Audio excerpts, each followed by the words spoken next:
చెప్పమంటావా?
అవును, ఈ పూట పూర్తిగా ముస్తపోయిన ఏమిటో కదా కొత్త తగిలిందండి, తెలిసిందా? వచ్చింది ఆ కోపము. ఎంత ముక్కుపట్టిన ముస్తమే. అవునవును, ఎవరి మాటలు వారికి ఇంపుగానే ఉండను. ఈ పూట తప్పక పైకమిచ్చినారని చెప్పి వెళ్ళేందురా ఇలా ముస్తాబై కూర్చున్నందుకు తగిన ఫలం ఇది. అయినా అదేమి చోద్యమో కానీ తామే దైవముగా భావించిన ఆడువారిని నమ్మరు కదా మీ అమ్మవారు. ఏ చందాలు నేను నమ్మను వాడు తెలుపుకోలేకపోయాను. ఏదో ఆశమున్న కాక అంత అలకెత్తుకు చింతామని. హాస్యమునకు హద్దులుండాలండి. ఒళ్ళు మంట హాస్యమా ఏంటి? సరే పోనిము. ఆ పొరపాటే కానీ ఆ సుప్పి చెట్టు ఎందులోకి వచ్చాడు? ఆ సంగతి మీకెవరు చెప్పినారు నేనే చూసినాను. వీధి బొమ్మను వచ్చాను మీ అమ్మ కంటపడవచ్చునని పెరం కొట్టుకు వచ్చేసరికి తటాలను కలుపు తీసుకొని తటాలను బయటకు వచ్చాను.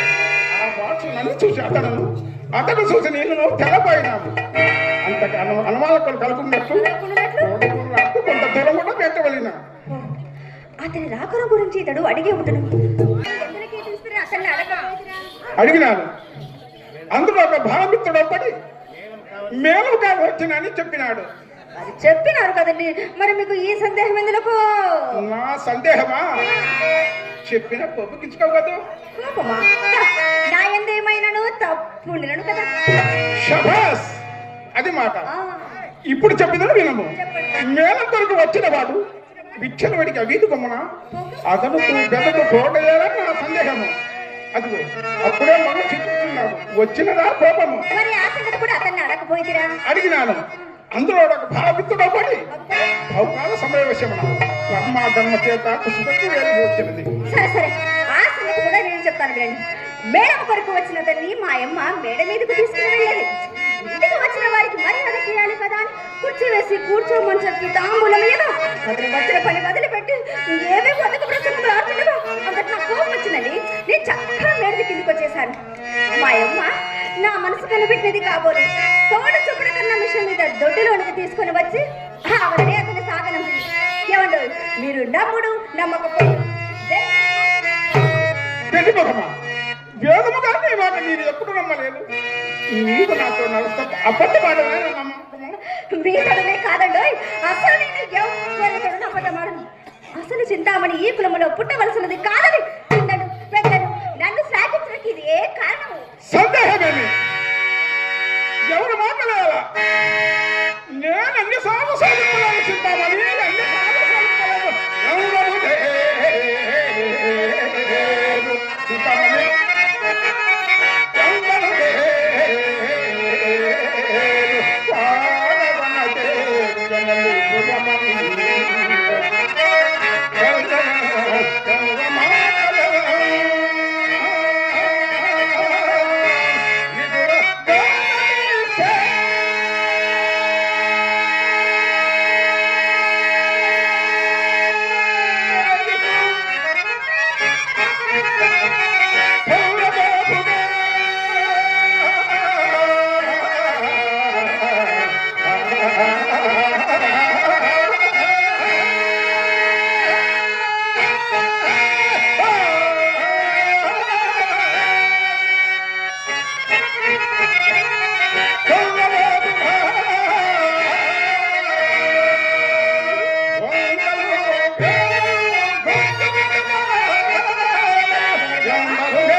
కానీ మీరు వెళ్ళిన పని ఏమైనదో ఏమొకటి ఏమన్నది దైవం తరచుగా దళితుల నాలుగులు తాడుకుంటున్నాడును చేతులు చిగురాకుతాడును హృదయం ముక్కలు ముక్కలు తాడును చేపోయినా ఇది ఎంతయో చావు కబురు చల్లగా చెప్పుట కన్నమాట ఇంతే కదూ ఇప్పటికింతే కానీ 2-3 దినంలో తప్పక సాగు కాగలదు ఇంకనేమి ఎప్పటి పాట మిదిగింది ఇప్పటి వరకు రేపు రేపు రేపు అనేవారు ఇప్పుడు ఆ రేపునకు 2 త్రోపులు కూడా తగిలినవి కాదు కాదు నా మాట కడవలేనికే నీకు చెప్పినట్లు ఇరుము ఇంతవరకు అదిగో దగ్గర చెప్తుంటది ఈ పూట తొంగ చేయి చూపినాడు మీరు ఆ తొండ చేతులని తీసుకుని వచ్చి మా ఇంటికి మమ్మల్ని తోరడములకు వచ్చినారు మాట సాపముగా వెనుకనే మండిపడినా నేనేం చెప్పగలను చింతామని శివకమని శివుడంటే నువ్వు చింతామని ఇక వినండి ఇప్పటికి 20 రూపాయలు విసిపోయాను మధ్యాహ్నం మీరు వెళ్ళింది మొదలు